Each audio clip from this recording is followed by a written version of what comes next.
de la loi. Lévitique 3. Règles pour le peuple qui appartient à Dieu. Le respect du sang. Le Seigneur dit à Moïse de donner les commandements suivants à Aaron, à ses fils et à tous les Israélites. Supposons ceci. Un Israélite veut égorger un bœuf, un mouton ou une chèvre dans le camp ou en dehors du camp. Il doit d'abord amener cet animal à l'entrée de la tente de la rencontre. Il doit le présenter en offrande au Seigneur, devant son lieu saint. S'il ne fait pas cela, on le considérera comme coupable parce qu'il a versé le sang d'un être vivant, et on le chassera de la communauté d'Israël. Cette règle oblige les Israélites à ne plus sacrifier les animaux dans les champs. Ils doivent plutôt les amener au prêtre, à l'entrée de la tente de la rencontre, pour les offrir au Seigneur en sacrifice de communion. Le prêtre verse le sang de cet animal sur l'autel du Seigneur, à l'entrée de la tente de la rencontre. Il brûle sur cet autel les morceaux gras, et leur fumée de bonne odeur plaît au Seigneur. De cette façon, les Israélites n'offriront plus de sacrifices aux faux dieux en forme de bouc. Ils ne seront pas infidèles au Seigneur en se prostituant avec eux. C'est une règle pour toujours. Les Israélites la respecteront de génération en génération. Tu leur diras encore, par exemple, un Israélite ou un étranger qui vit au milieu des Israélites veut offrir un sacrifice complet ou un autre sacrifice. Il doit alors amener l'animal à l'entrée de la tente de la rencontre pour l'offrir au Seigneur. S'il ne le fait pas, on le chassera de la communauté d'Israël. Autre exemple, un Israélite ou un étranger installé dans le pays mange du sang sous une forme ou sous une autre, alors le Seigneur agira contre lui et il chassera cet homme de la communauté d'Israël. En effet, c'est dans le sang que se trouve la vie d'un être. Le Seigneur vous permet d'utiliser le sang sur l'autel pour recevoir le pardon de vos péchés. Oui, le sang obtient le pardon des péchés parce qu'il porte la vie. C'est pourquoi le Seigneur a dit aux Israélites, « Aucun de vous et aucun étranger installé chez vous n'a le droit de manger du sang. » Supposons encore ceci, un Israélite ou un étranger installé dans le pays prend à la chasse un animal ou un oiseau qu'on a le droit de manger. Il doit faire couler son sang sur le sol et il le couvrira de terre. En effet, tant qu'un être est vivant, sa vie est dans son sang. C'est pourquoi le Seigneur a dit aux Israélites, « Vous ne mangerez jamais de sang, parce que la vie d'un être est dans son sang. Si quelqu'un en mange, on le chassera de la communauté d'Israël. » Voici un autre cas. Un Israélite ou un étranger installé dans le pays mange de la viande d'un animal mort naturellement ou déchiré par une bête sauvage. Cet homme doit laver ses vêtements et se laver entièrement. Il est impur jusqu'au soir. Ensuite, il sera pur de nouveau. S'il ne lave pas ses vêtements ni son corps, il en est responsable. Les unions interdites. Le Seigneur dit à Moïse de donner aux Israélites les enseignements suivants. « Le Seigneur votre Dieu, c'est moi. Ne faites pas ce qu'on fait en Égypte, là où vous avez habité. N'agissez pas comme on agit en Canaan, là où je vais vous conduire. Ne suivez pas les lois de ces peuples. Respectez mes règles. Obéissez à mes lois attentivement. En effet, le Seigneur votre Dieu, c'est moi. Gardez mes lois et mes règles. Celui qui les respecte aura la vie par elles. Le Seigneur, c'est moi. Aucun Israélite ne doit coucher avec une femme qui est de sa famille proche. Le Seigneur, c'est moi. Tu ne dois pas coucher avec ta mère, ce serait couvrir ton père de honte. Tu couvrirais aussi ta mère de honte, parce qu'elle est ta mère. Tu ne dois pas coucher avec une autre femme de ton père, ce serait couvrir ton père de honte. Tu ne dois pas coucher avec ta demi-sœur, fille de ton père ou de ta mère, même si elle a été élevée dans une autre famille. Tu ne dois pas coucher avec ta petite fille, la fille de ton fils ou de ta fille. Ce serait te couvrir de honte toi-même. Tu ne dois pas coucher avec la fille d'une femme de ton père. Elle est née de ton père, donc elle est ta sœur. Tu ne dois pas coucher avec une sœur de ton père. En effet, elle est du même sang que ton père. Tu ne dois pas coucher avec une sœur de ta mère. En effet, elle est du même sang que ta mère. Tu ne dois pas couvrir de honte le frère de ton père en couchant avec sa femme. En effet, elle est ta tante. Tu ne dois pas coucher avec ta belle-fille, la femme de ton fils. Tu ne dois pas coucher avec la femme de ton frère. Ce serait le couvrir de honte. Tu ne dois pas coucher avec une femme et avec sa fille ou sa petite fille, fille de son fils ou de sa fille. En effet, elles sont du même sang que cette femme. Ce serait une conduite honteuse. Tu ne dois pas te marier avec la sœur de ta femme quand ta femme est encore vivante. Cela pourrait provoquer de la jalousie. Tu ne dois pas coucher avec une femme pendant ses règles. Elle est impure. Tu ne dois pas coucher avec la femme d'un autre Israélite. Si un homme fait cela, il est impur. Tu ne dois pas donner un de tes enfants pour le brûler en l'honneur du dieu Molech. Ce serait mépriser mon nom. Le Seigneur ton Dieu, c'est moi. Un homme ne doit pas coucher avec un homme comme on couche avec une femme. C'est une conduite horrible. Tu ne dois pas t'unir à un animal. Si un homme fait cela, il est impur. Une femme ne doit pas s'unir à un animal. Si elle fait cela, c'est un désordre horrible. Ne vous rendez pas impurs en faisant une chose de ce genre. Les autres peuples que je chasse devant vous sont devenus impurs en faisant ces choses-là. Le pays de Canaan lui-même est devenu impur à cause de ses fautes. J'ai dû agir contre lui et il a craché ses habitants. Vous, Israélites ou étrangers installés dans le pays, respectez mes lois et mes règles. Ne faites aucune de ces choses horribles.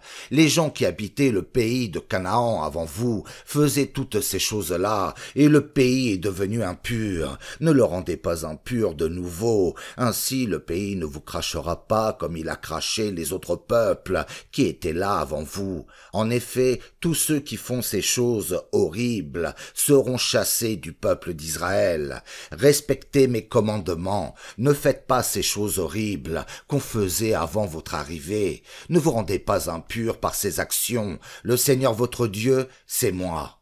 Un peuple saint pour un Dieu saint. Le Seigneur dit à Moïse de donner à toute la communauté d'Israël les enseignements suivants. Soyez saints parce que je suis saint, moi, le Seigneur votre Dieu. Chacun de vous doit respecter sa mère et son père. Chacun doit respecter le jour du Shabbat. Le Seigneur votre Dieu, c'est moi. Ne vous tournez pas vers les faux dieux. Ne fabriquez pas des dieux sous forme de statues en métal fondu. Le Seigneur votre Dieu, c'est moi. Quand vous m'offrirez un sacrifice de communion, faites-le selon les règles, pour que je vous accepte. On peut manger l'animal le jour du sacrifice et le jour suivant, mais le troisième jour, vous jetterez au feu ce qui reste. Si quelqu'un en mange le troisième jour, c'est de la viande qui ne convient plus, et je n'accepterai pas ce sacrifice. Si quelqu'un en mange, il traite avec mépris ce qui m'est consacré. Il se rend coupable d'une faute. On chassera cette personne de la communauté d'Israël. Quand vous ferez la récolte, vous ne couperez pas les épis qui sont au bord de vos champs. Vous ne reviendrez pas ramasser les épis qui restent. Vous ne reviendrez pas non plus dans vos vignes pour ramasser les grappes de raisin qui restent ou les grains tombés par terre. Vous les laisserez aux pauvres et aux étrangers installés dans le pays. Le Seigneur votre Dieu, c'est moi. Ne volez pas. Ne mentez pas, ne trompez pas votre prochain, ne faites pas de serments faux en utilisant mon nom. Si vous le faites, vous méprisez mon nom. Le Seigneur, c'est moi. Ne profitez pas de votre prochain et ne le volez pas. Ne gardez pas le salaire d'un ouvrier jusqu'au matin du jour suivant. N'insultez pas un sourd. Ne mettez pas d'obstacle devant un aveugle. Ainsi, vous me respecterez. Le Seigneur, c'est moi. Ne soyez pas injuste quand vous jugez au tribunal, ne favorisez pas les pauvres, ne soyez pas trop indulgents avec les gens importants, mais jugez votre prochain avec justice. Ne dites pas de choses fausses contre les gens de votre peuple, ne faites pas condamner quelqu'un à mort en disant des mensonges contre lui. Le Seigneur, c'est moi. N'ayez aucune pensée de haine contre un frère, mais n'hésitez pas à lui faire des reproches. Ainsi vous ne commettrez pas de péché à cause de lui. Ne vous vengez pas, et ne vous souvenez pas avec colère des fautes des gens de votre peuple. Mais chacun de vous doit aimer son prochain, comme lui-même. Le Seigneur, c'est moi. Vous respecterez aussi les lois suivantes. Dans vos troupeaux, ne laissez pas s'accoupler deux animaux d'espèces différentes. Ne semez pas dans vos champs des graines d'espèces différentes. Ne portez pas de vêtements tissés avec deux sortes de fils. Supposons ceci, un homme couche avec une esclave qui est fiancée à quelqu'un, mais elle n'est pas rachetée ni libérée. Cet homme doit payer une amende, mais on ne fera pas mourir les coupables, parce que cette femme était encore esclave. L'homme doit amener un bélier à l'entrée de la tente de la rencontre, et il l'offrira au Seigneur en sacrifice de réparation.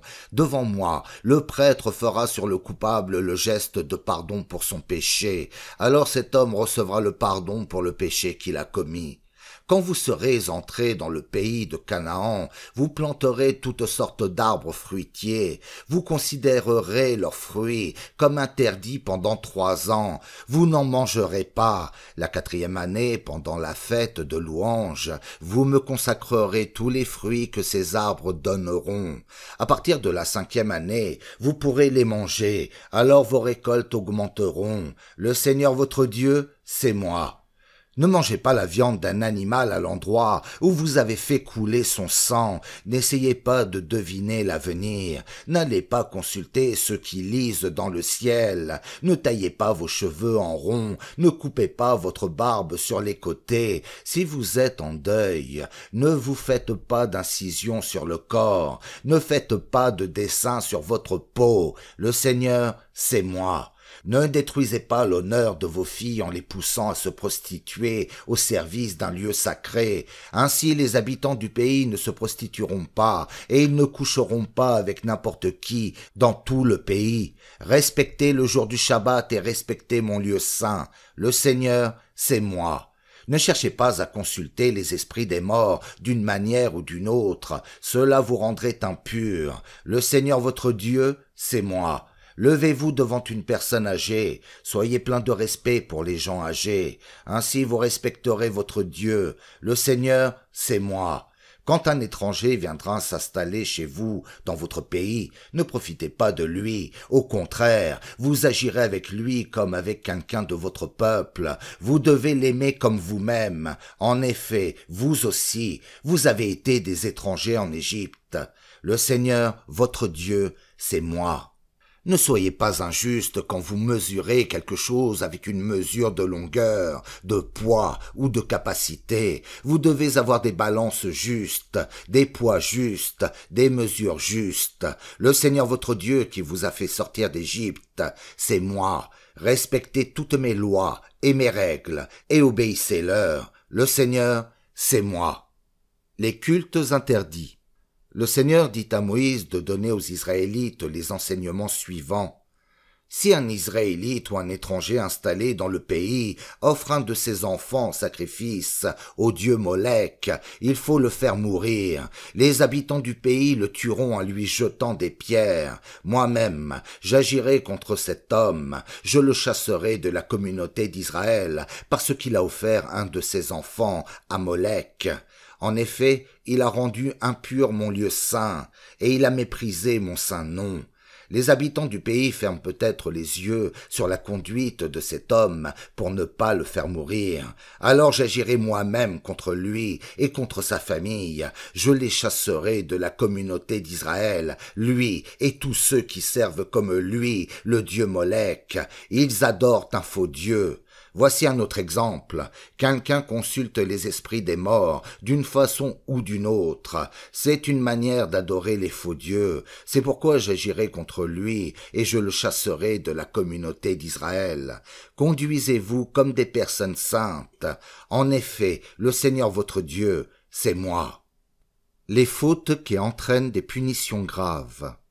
Respectez mes lois et obéissez-leur. Le Seigneur c'est moi. Je vous ai choisi pour que vous soyez un peuple saint. Si quelqu'un maudit son père ou sa mère, il faut le faire mourir. Il est seul responsable de sa mort parce qu'il a maudit son père ou sa mère. Si quelqu'un commet un adultère en prenant la femme d'un autre Israélite, il faut faire mourir l'homme et la femme. Ils sont adultères tous les deux. Si un homme couche avec une des femmes de son père, il couvre son père de honte. Il faut faire mourir les deux coupables. Ils sont seuls responsables de leur mort. Si un homme couche avec sa belle-fille, il faut faire mourir les deux coupables. Ils ont fait une chose horrible. Ils sont seuls responsables de leur mort. Si un homme couche avec un autre homme, comme on couche avec une femme, tous les deux ont fait une chose horrible. Il faut les faire mourir. Ils sont seuls responsables de leur mort. Si un homme prend pour femme une fille et sa mère, c'est une conduite honteuse. Il faut brûler l'homme et les deux femmes. Ainsi on évitera que cette chose honteuse arrive parmi vous. Si un homme s'unit à un animal, il faut faire mourir et tuer l'animal. Si une femme s'unit à un animal, on tuera la femme et l'animal. On doit les faire mourir. Ils sont seuls responsables de leur mort. Voici un autre cas. Un homme prend pour femme sa demi-sœur, c'est-à-dire une fille de son père ou de sa mère, et ils couchent ensemble. C'est une action honteuse. On les punira sous les yeux des autres Israélites. Cet homme s'est uni à sa demi-sœur. Il en sera responsable. Voici un autre cas. Un homme couche avec une femme pendant ses règles. On les chassera tous les deux de la communauté d'Israël. En effet, tous les deux se sont unis pendant que la femme perdait du sang. Vous ne devez pas vous unir à une sœur de votre mère ou à une sœur de votre père. En effet, si un homme couche avec quelqu'un de sa famille proche, ils en seront responsables tous les deux.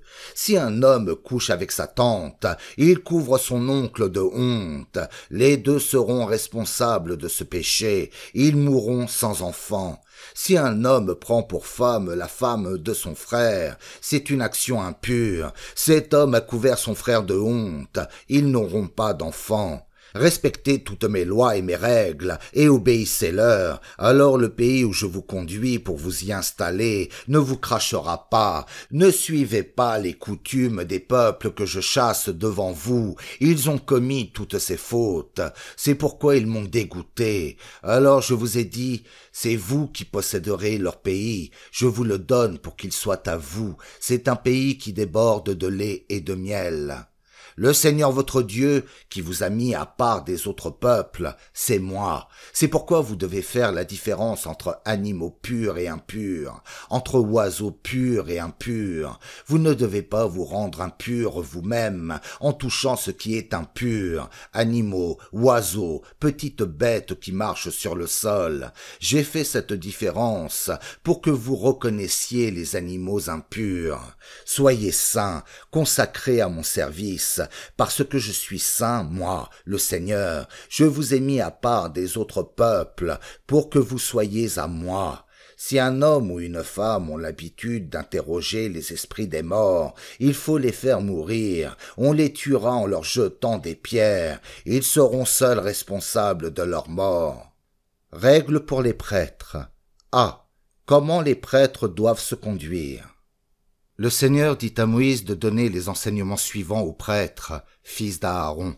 Un prêtre ne doit pas se rendre impur en touchant le corps d'un mort de la tribu de Lévi. Mais il y a une exception s'il s'agit d'un parent très proche, sa mère, son père, son fils, sa fille, son frère, ou une sœur qui n'est pas encore mariée. Elle appartient encore à sa famille, puisqu'elle n'est pas entrée dans la famille d'un autre homme. Parmi les gens de sa famille, le prêtre est un chef. Il ne doit donc pas se rendre impur. En effet, il perdrait son honneur. Si les prêtres sont en deuil, ils ne doivent pas se raser la tête en rond, ils ne doivent pas se couper la barbe sur les côtés, ni se faire d'incision sur le corps. Ils doivent se consacrer à mon service, et ils ne mépriseront pas mon nom. En effet, ce sont eux qui me présentent les sacrifices, ma nourriture à moi, le Seigneur leur Dieu. Ils doivent donc être saints. Un prêtre ne doit pas se marier avec une prostituée, ni avec une femme qui a perdu son honneur avec un autre homme, ni avec une divorcée. En effet, le prêtre est consacré à mon service. Chaque Israélite doit respecter les prêtres comme personnes saintes. En effet, ils me présentent la nourriture que vous m'offrez, à moi, votre Dieu. Les prêtres seront pour vous des personnes saintes, parce que je suis saint, moi, le Seigneur, et j'ai choisi Israël pour qu'il soit un peuple saint. Si la fille d'un prêtre perd son honneur en se prostituant, elle enlève l'honneur de son père. Il faut la brûler vivante. B. Règle pour le grand prêtre. Le grand prêtre est le chef des prêtres. On l'a consacré en versant l'huile de consécration sur sa tête, le jour où il a commencé son service. Il porte aussi les habits sacrés. C'est pourquoi il ne doit pas avoir les cheveux en désordre, ni déchirer ses vêtements en signe de deuil. Il ne doit pas non plus s'approcher d'un mort. Il ne doit pas se rendre impur, même quand son père ou sa mère meurt. Il n'a pas le droit de sortir des lieux sacrés. Sinon, il rendrait impur mon lieu saint. En effet, l'huile l'a consacré à mon service. Le Seigneur, c'est moi. Le grand prêtre doit se marier avec une jeune fille vierge. Il ne peut pas se marier avec une veuve, ni avec une divorcée, ni avec une femme qui a perdu son honneur en se prostituant. Il doit se marier avec une jeune fille d'une famille de prêtres. De cette façon, ses enfants appartiendront tous à la famille sacrée des prêtres. Le Seigneur, c'est moi. J'ai mis le grand prêtre à part pour mon service. C. Les défauts physiques qui empêchent d'être prêtre. Le Seigneur dit à Moïse de donner à Aaron les enseignements suivants. Dans les générations à venir, parmi les enfants de tes enfants, ceux qui ont un défaut physique ne pourront pas servir à l'autel. En effet, aucun infirme ne pourra s'approcher de l'autel pour offrir ma nourriture. Par exemple, un aveugle, un boiteux, un homme au visage déformé ou aux membres mal faits, un homme qui a la jambe ou le bras cassé, un bossu, ou un homme trop maigre, un homme qui a les yeux malades, un homme qui a une maladie de peau, ou un homme au sexe abîmé. Parmi les enfants de tes enfants, si quelqu'un a un défaut physique, il ne doit pas s'approcher de l'autel pour offrir ma nourriture. À cause de ce défaut, il ne peut pas s'approcher de l'autel. Il peut manger ce qu'on m'offre en sacrifice, les aliments qui sont uniquement réservés pour moi, comme les autres aliments. Mais à cause de son défaut physique, il ne doit pas s'approcher du rideau du lieu saint ni de l'autel. Il ne doit pas couvrir de honte mon lieu saint. Le Seigneur, c'est moi, et c'est moi qui mets les prêtres à part pour mon service. Moïse dit ces paroles à Aaron, à ses fils et à tous les Israélites. D. Règle pour pouvoir manger des offrandes de l'autel. Le Seigneur dit à Moïse, « Présente à Aaron et à ses fils les cas où ils ne doivent pas manger les offrandes que les Israélites me consacrent, sinon ils mépriseraient mon saint nom. Le Seigneur, c'est moi. Tu leur diras, supposons ceci. Dans les générations à venir, un homme d'une famille de prêtres s'approche des offrandes que les Israélites me consacrent, à moi, le Seigneur. Or ce prêtre est impur. Alors on lui interdira de rester à mon service. Le Seigneur, c'est moi. Ou encore, un prêtre a une maladie de peau, ou bien un liquide coule de ses organes sexuels. Il doit se rendre pur avant de manger une offrande réservée à Dieu. C'est la même chose pour celui qui touche une personne impure parce qu'elle a touché un mort, pour celui qui perd sa semence, pour celui qui a touché n'importe quel animal qui rend impur, pour celui qui a touché un homme qui rend impur, peu importe la cause. Un prêtre à qui l'une de ces choses arrive reste impur jusqu'au soir. Il doit se laver entièrement avant de manger des offrandes réservées à Dieu.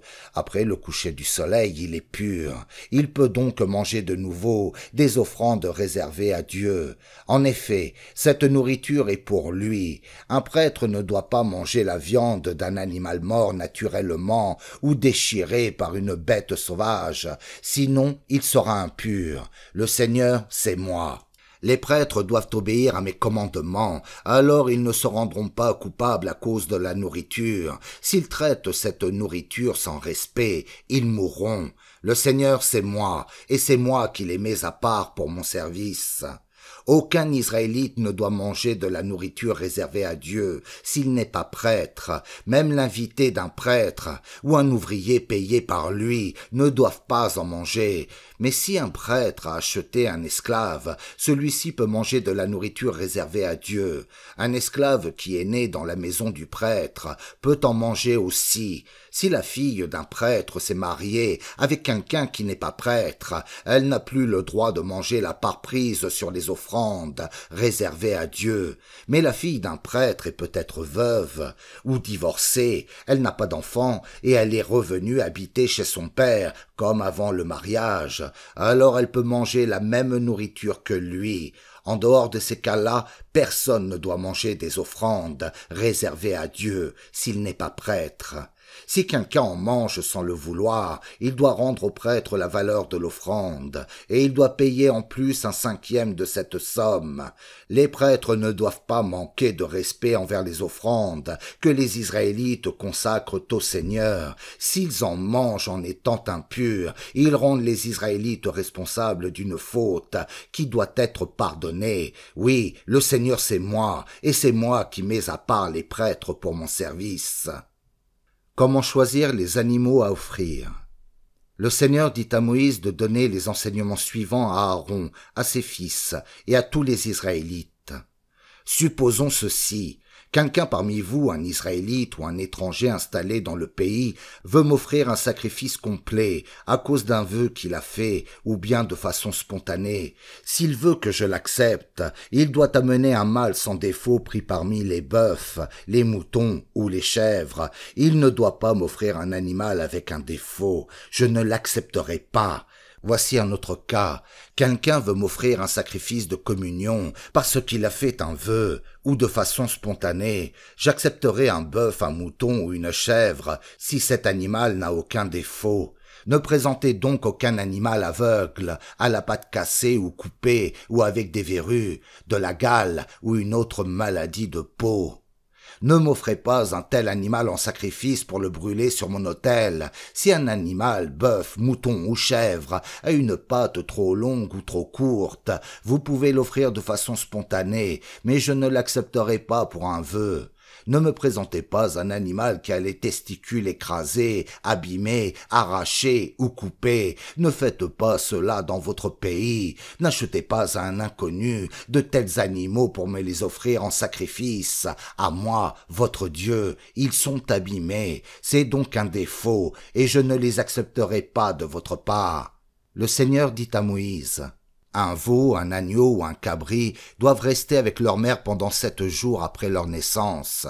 À partir du 8e jour, j'accepte qu'on les présente comme sacrifice brûlé pour moi, mais n'égorgez pas pour moi une vache, une brebis ou une chèvre le même jour que son petit. Quand vous m'offrirez un animal pour accompagner un chant de louange, faites cela selon les règles, pour que je vous accepte. Mangez cet animal le jour même. Ne gardez rien pour le jour suivant. Le Seigneur, c'est moi. Gardez mes commandements et obéissez-leur. Le Seigneur, c'est moi. Ne méprisez pas mon saint nom. Au contraire, voici ce que je veux. Vous, les Israélites, vous devez montrer que je suis le vrai Dieu. C'est à moi, le Seigneur, que vous appartenez. Je vous ai fait sortir d'Égypte pour être votre Dieu. Le Seigneur, c'est moi. Date des fêtes d'Israël. A. Le Shabbat.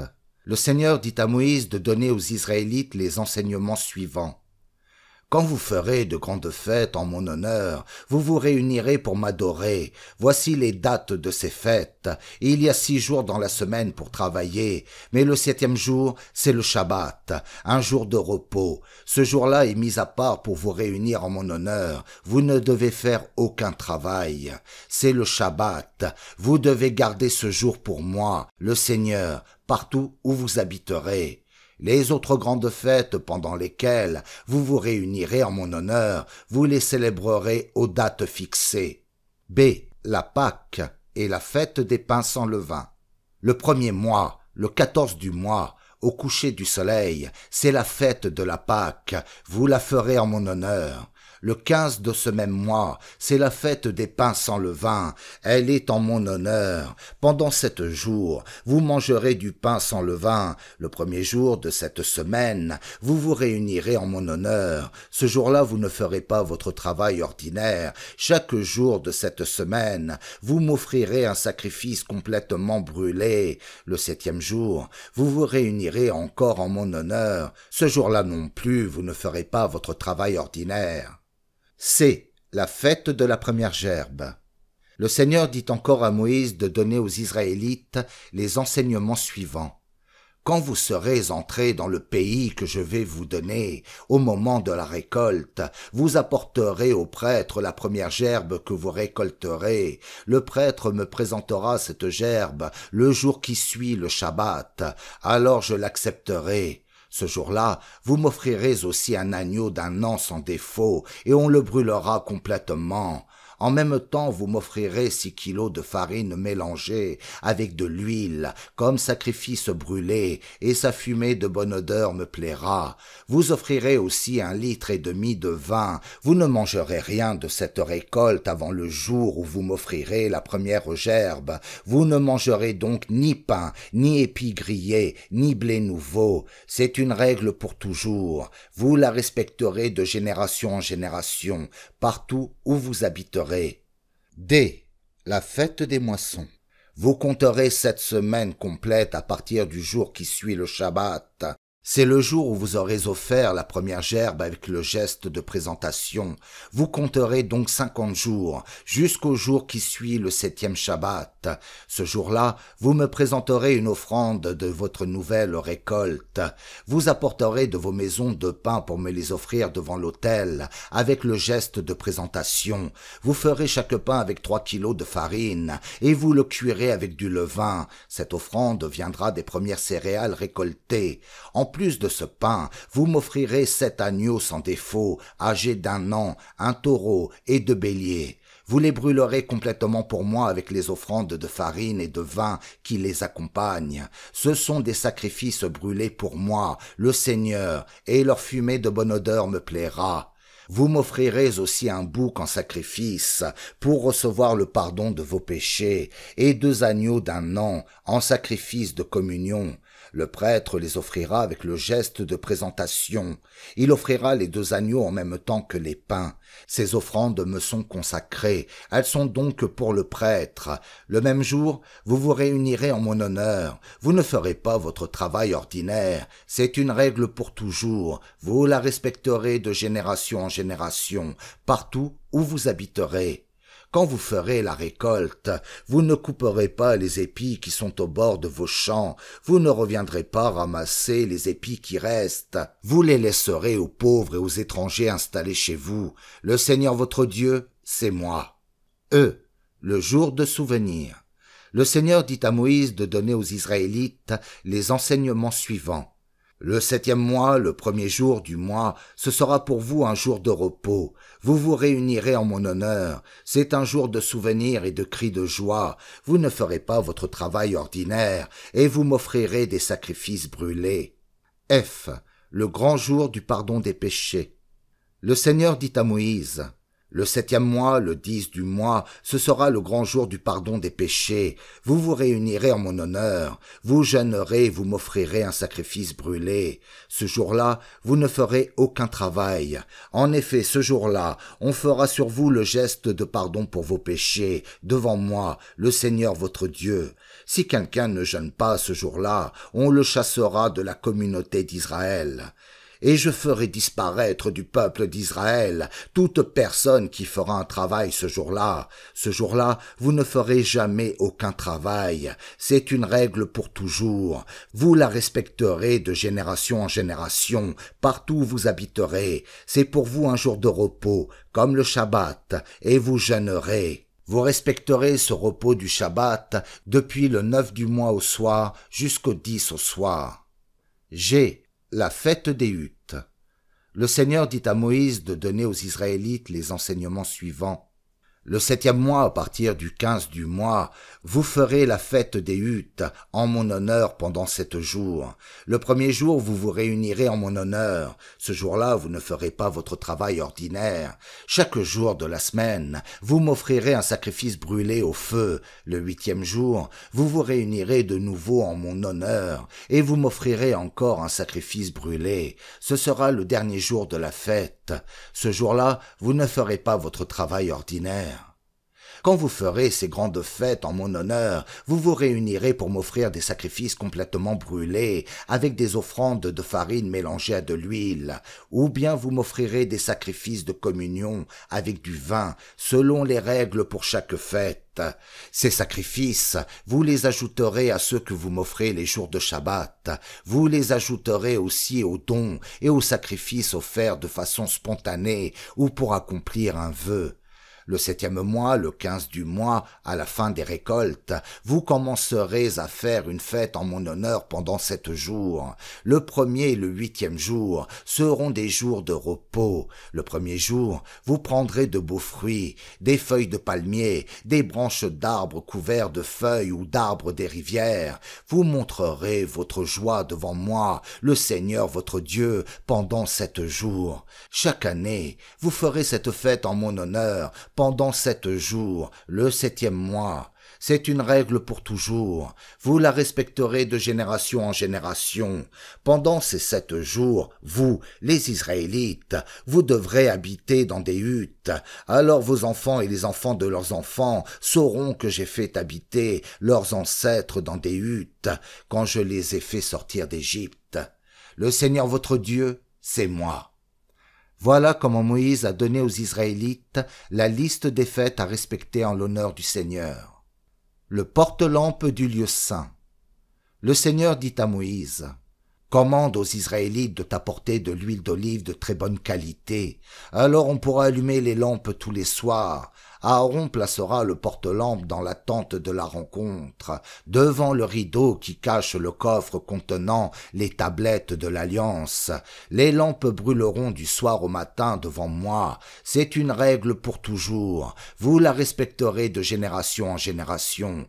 Aaron mettra les lampes devant moi, sur le porte-lampe en or pur, pour qu'elles brûlent toutes les nuits. » Les pains offerts à Dieu. Le Seigneur dit à Moïse, « Prends de la farine, fais cuire 12 galettes de 6 kilos chacune.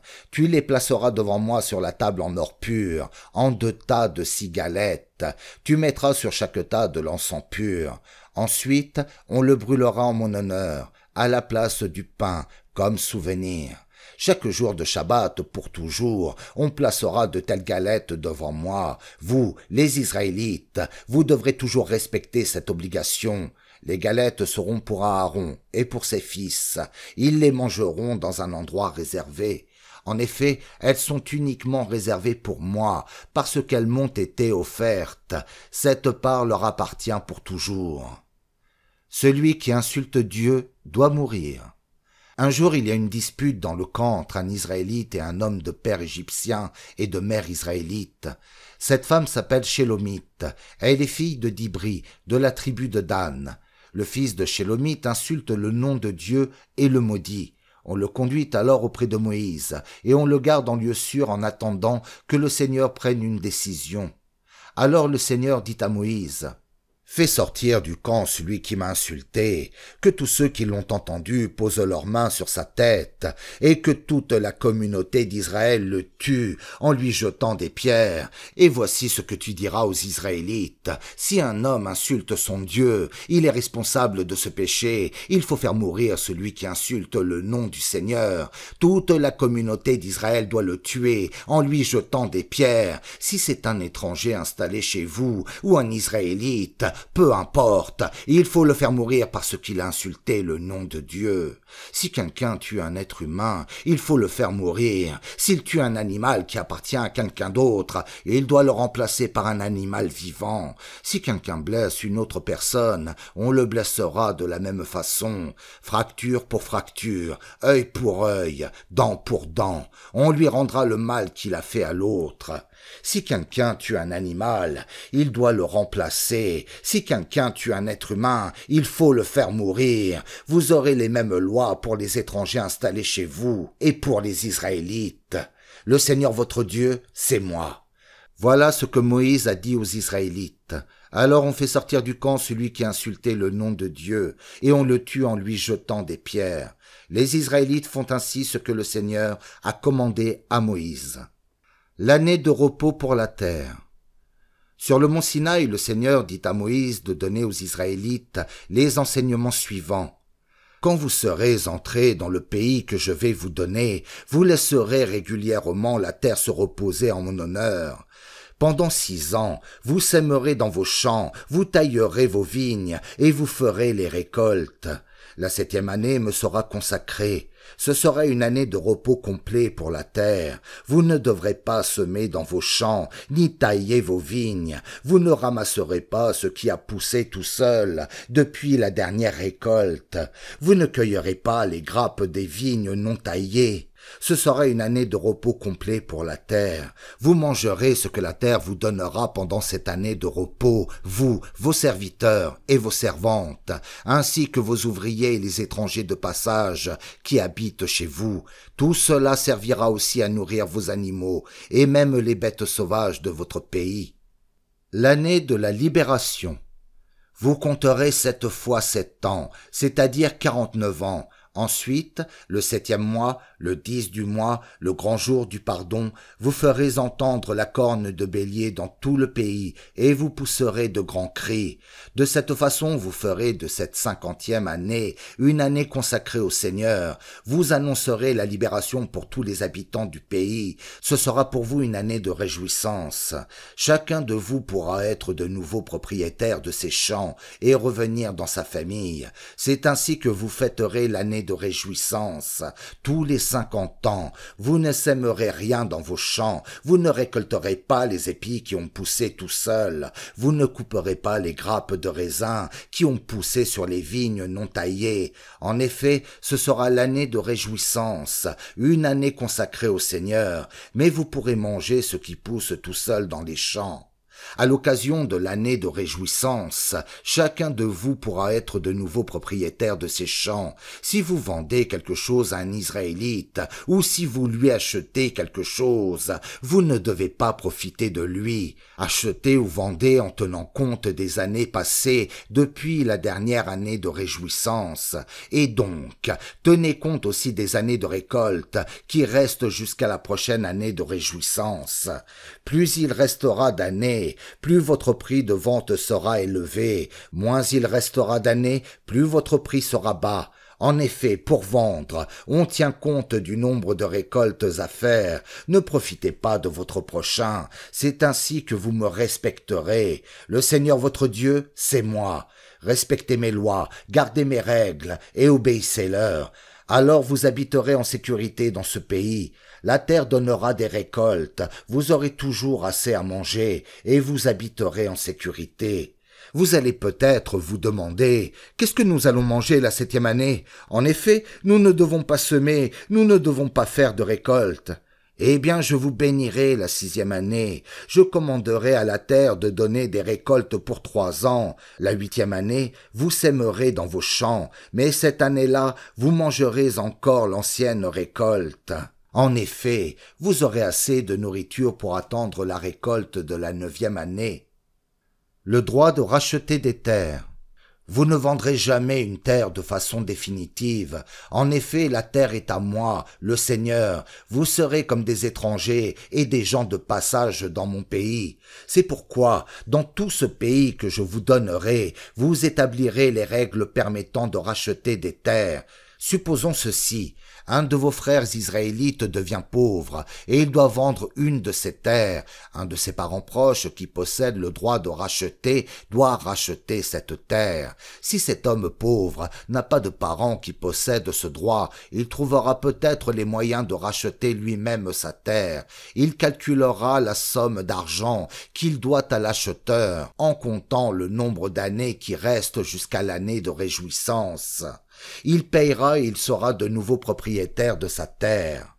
S'il ne trouve pas les moyens de rembourser la terre, celle-ci appartient toujours à l'acheteur. Cela dure jusqu'à l'année de réjouissance.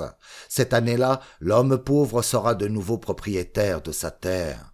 Voici un autre cas. Quelqu'un vend une maison située dans une ville entourée de murs. Il a le droit de la racheter pendant un certain temps seulement, c'est-à-dire pendant 1 an à partir de la vente. Si personne ne rachète la maison au bout d'1 an, elle appartient pour toujours à l'acheteur et à ses enfants. Ils ne devront pas la rendre l'année de réjouissance.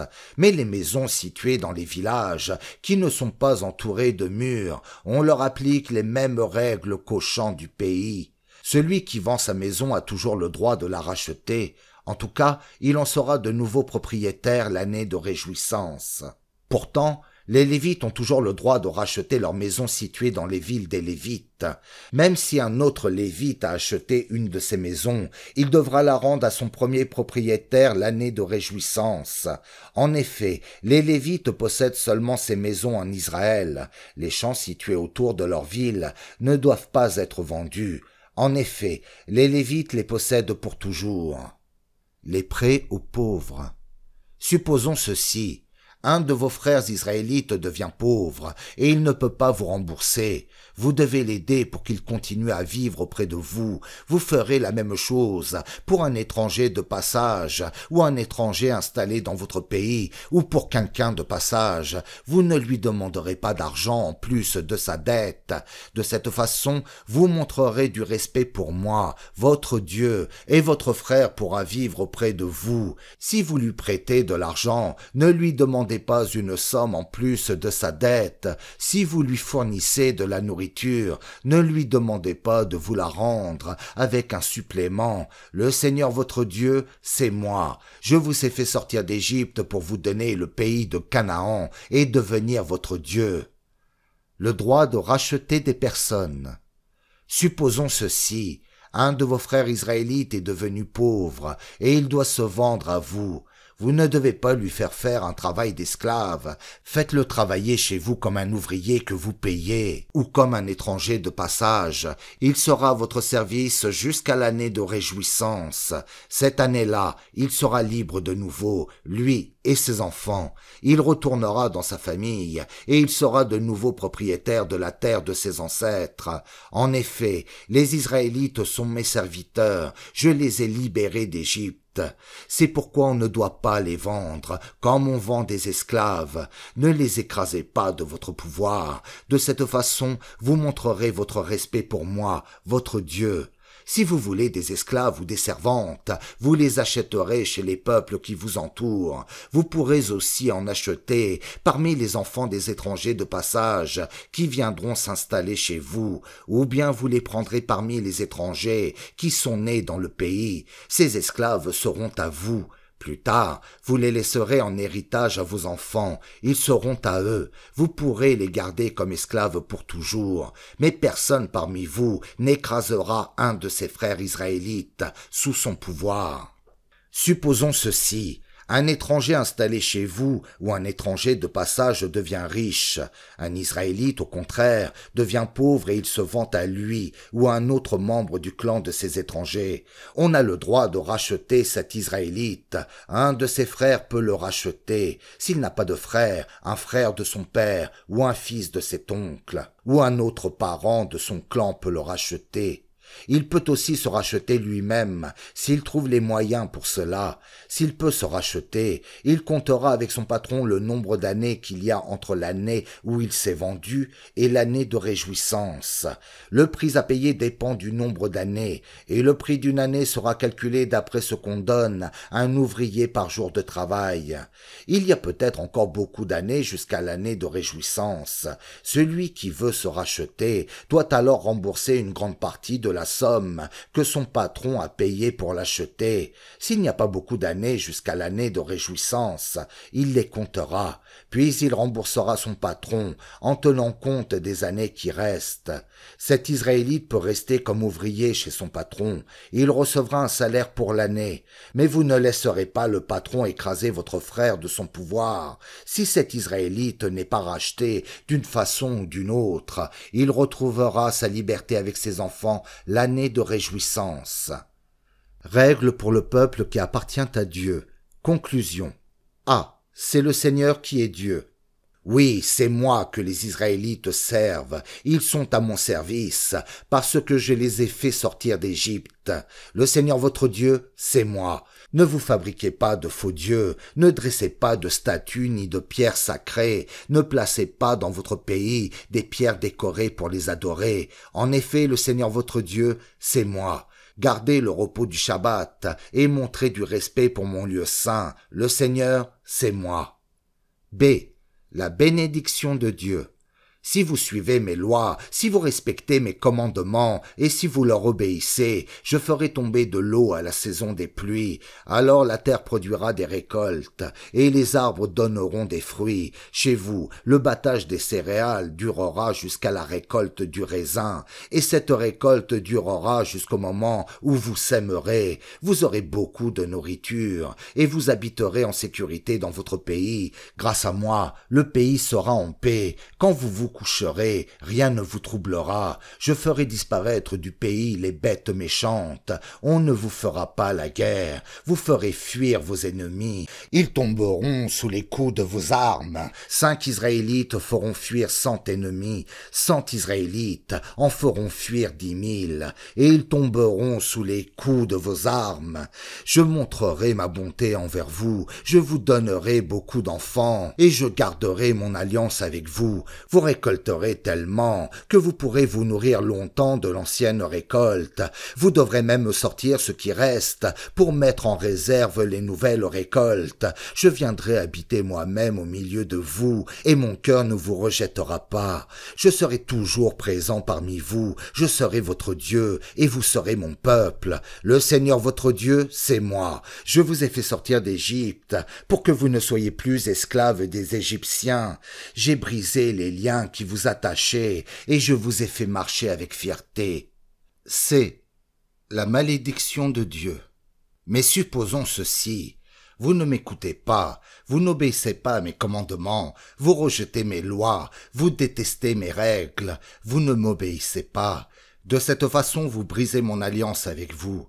Eh bien, voici ce que moi je vous ferai. Je vous enverrai des malheurs terribles, des maladies qui ne guérissent pas, et la fièvre. Votre regard ne brillera plus, et votre vie s'en ira petit à petit. Vous sèmerez dans vos champs, mais pour rien. Ce sont vos ennemis qui mangeront vos récoltes. J'agirai contre vous, et vos ennemis vous vaincront. Ceux qui vous détestent seront vos maîtres, et vous fuirez, même si personne ne vous poursuit. Si vous ne m'écoutez pas davantage, je vous punirai 7 fois plus à cause de vos péchés. Je briserai votre puissance orgueilleuse. Je rendrai votre ciel dur comme du fer, et vos terres sans pluie deviendront dures comme du bronze. Vous vous fatiguerez pour rien. La terre ne produira plus rien, et les arbres du pays ne donneront plus de fruits. Si vous vous opposez à moi en refusant de m'écouter, je vous punirai 7 fois plus, en tenant compte de vos péchés. J'enverrai contre vous des bêtes sauvages. Elles tueront vos enfants, elles détruiront vos troupeaux, elles vous feront disparaître, et vos chemins deviendront déserts. Si vous n'acceptez toujours pas ces punitions, si vous continuez à vous opposer à moi, je serai contre vous. Je vous frapperai encore cette fois plus fort à cause de vos péchés. Je ferai venir la guerre contre vous. Elle vous punira parce que vous avez brisé mon alliance avec vous. Vous vous réfugierez dans les villes, mais je vous enverrai une épidémie de peste et vous serez livrés au pouvoir de vos ennemis. Je vous priverai de nourriture. 10 femmes pourront cuire votre pain dans un seul four. Elles vous en apporteront si peu que vous aurez toujours faim après avoir mangé. Si malgré tout cela, vous ne m'écoutez toujours pas, si vous continuez à vous opposer à moi, à mon tour, je m'opposerai à vous avec une grande colère. Je vous punirai moi-même 7 fois plus. À cause de vos péchés, vous devrez manger vos fils et vos filles. Je détruirai vos lieux sacrés. Je briserai vos autels à parfum. Je mettrai vos corps morts sur les statues brisées de vos faux dieux, et mon cœur vous rejettera. Je détruirai complètement vos villes, et il n'y aura plus personne dans vos lieux saints. Je n'accepterai plus la fumée de bonne odeur de vos sacrifices. Je détruirai moi-même votre pays. Vos ennemis qui viendront l'habiter en seront très étonnés. Je lancerai des attaques contre vous, et je vous ferai partir de tous les côtés, dans les pays étrangers. Votre pays deviendra un désert, et vos villes seront des tas de pierres. Alors, pendant toutes ces années, où vous serez dans les pays de vos ennemis, vos terres abandonnées se reposeront. Cela remplacera les périodes de repos qui n'ont pas été respectées. Oui, le sol se reposera. Cela remplacera toutes les périodes de repos que vous ne lui avez pas laissées quand vous habitiez votre pays. Ceux qui continueront à vivre dans les pays de leurs ennemis, je les découragerai. Le simple bruit d'une feuille qui tombe les fera fuir. Ils fuiront comme on fuit devant un ennemi armé, et ils tomberont même si personne ne les poursuit. Ils tomberont les uns sur les autres, comme lorsqu'on fuit devant des ennemis armés. Pourtant, personne ne les poursuivra. Ils ne pourront pas résister à leurs ennemis. Ils finiront par mourir à l'étranger, et les pays de leurs ennemis les dévoreront. Ceux qui continueront à vivre dans les pays de vos ennemis perdront leur force à cause de leurs péchés et des péchés de leurs ancêtres. Dieu se souviendra de son alliance avec les Israélites. Mais ceux qui vivront encore reconnaîtront leurs fautes et celles de leurs ancêtres. Ils diront « Nous avons commis des fautes graves envers le Seigneur, nous nous sommes opposés à lui. » Alors ils comprendront que moi aussi je me suis opposé à eux et que je les ai amenés dans le pays de leurs ennemis. Ils s'abaisseront devant moi en reconnaissant qu'ils ne m'ont pas été fidèles, et ils accepteront d'être punis pour leurs fautes. Alors je me souviendrai des alliances établies avec leurs ancêtres, Jacob, Isaac et Abraham. Je me souviendrai aussi que je leur avais promis un pays. Ainsi, quand ils seront absents de ce pays, la terre pourra se reposer. Pendant ce temps, ils accepteront d'être punis parce qu'ils ont rejeté mes lois et détesté mes règles. Pourtant, même pendant qu'ils seront dans le pays de leurs ennemis, je ne les rejetterai pas, je ne les détesterai pas, je ne les détruirai pas, je ne briserai pas mon alliance avec eux, parce que le Seigneur, leur Dieu, c'est moi. Oui, je me souviendrai en leur faveur de l'alliance établie avec leurs ancêtres. Je les ai fait sortir d'Égypte sous les yeux des autres peuples pour devenir leur Dieu. Le Seigneur, c'est moi. Voilà les lois, les règles et les enseignements qui établissent les rapports entre le Seigneur et les Israélites. Le Seigneur les a donnés aux Israélites par l'intermédiaire de Moïse sur le mont Sinaï. Règles pour le peuple qui appartient à Dieu. Supplément. A. Le prix à payer pour les vœux. Le Seigneur dit à Moïse de donner aux Israélites les enseignements suivants. Si quelqu'un a fait le vœu d'offrir une personne au Seigneur, il peut accomplir son vœu en donnant de l'argent. Voici les prix. Pour une personne de 20 à 60 ans, 50 pièces d'argent en monnaie du lieu saint pour un homme, 30 pièces pour une femme. Pour un jeune de 5 à 20 ans, 20 pièces pour un garçon, 10 pièces pour une fille. Pour un enfant de 1 mois à 5 ans, 5 pièces pour un garçon, 3 pièces pour une fille. Pour une personne de plus de 60 ans, 15 pièces pour un homme, 10 pièces pour une femme. Si quelqu'un est trop pauvre pour payer ces prix-là, il place la personne à offrir devant le prêtre. Celui-ci juge de la somme à payer en tenant compte des moyens de celui qui a fait le vœu. Si quelqu'un a fait le vœu d'offrir un animal qu'on peut présenter au Seigneur, cet animal est réservé au Seigneur. On n'a pas le droit de remplacer cet animal par un autre, meilleur ou moins bon. Mais si on le remplace quand même, les 2 animaux seront réservés au Seigneur. Si le vœu porte sur un animal impur qu'on ne peut pas offrir au Seigneur, on amène l'animal devant le prêtre. Le prêtre juge de la valeur de l'animal, en tenant compte de ses qualités et de ses défauts. On suivra le jugement du prêtre. Si celui qui a fait le vœu souhaite racheter l'animal, il paye le prix fixé par le prêtre et il ajoute un 5e de cette somme. Si quelqu'un consacre sa maison au Seigneur, le prêtre juge de la valeur de la maison en tenant compte de son état bon ou mauvais. On suivra le jugement du prêtre. Si le propriétaire souhaite racheter la maison, il paye le prix fixé par le prêtre et il ajoute un 5e de cette somme. Ensuite, la maison sera à lui. Si quelqu'un consacre un de ses champs au Seigneur, on calcule sa valeur en tenant compte de la quantité de graines qu'on peut semer, 50 pièces d'argent pour 300 kilos d'orge. Si on consacre le champ l'année de réjouissance, on paye le prix fixé. Si on consacre le champ après l'année de réjouissance, le prêtre calcule un prix plus faible. Il tient compte du nombre d'années qui restent jusqu'à la prochaine année de réjouissance. Si le propriétaire souhaite racheter son champ, il doit payer le prix fixé par le prêtre et il ajoute un 5e de cette somme. Ensuite, le champ sera à lui. S'il ne rachète pas son champ, mais s'il le vend à quelqu'un d'autre, le propriétaire ne pourra plus racheter ce champ. L'année de réjouissance, on consacrera ce champ au Seigneur. Il appartiendra au prêtre comme un champ qu'on a consacré au Seigneur pour toujours. Voici un cas. Quelqu'un consacre au Seigneur un champ qu'il a acheté et qui ne faisait pas partie de son héritage. Le prêtre calcule sa valeur en tenant compte des années qui restent jusqu'à l'année de réjouissance. Le propriétaire donne le jour même le prix fixé. On consacre l'argent au Seigneur. L'année de réjouissance, le champ reviendra au premier propriétaire, c'est-à-dire à celui qui l'avait reçu en héritage.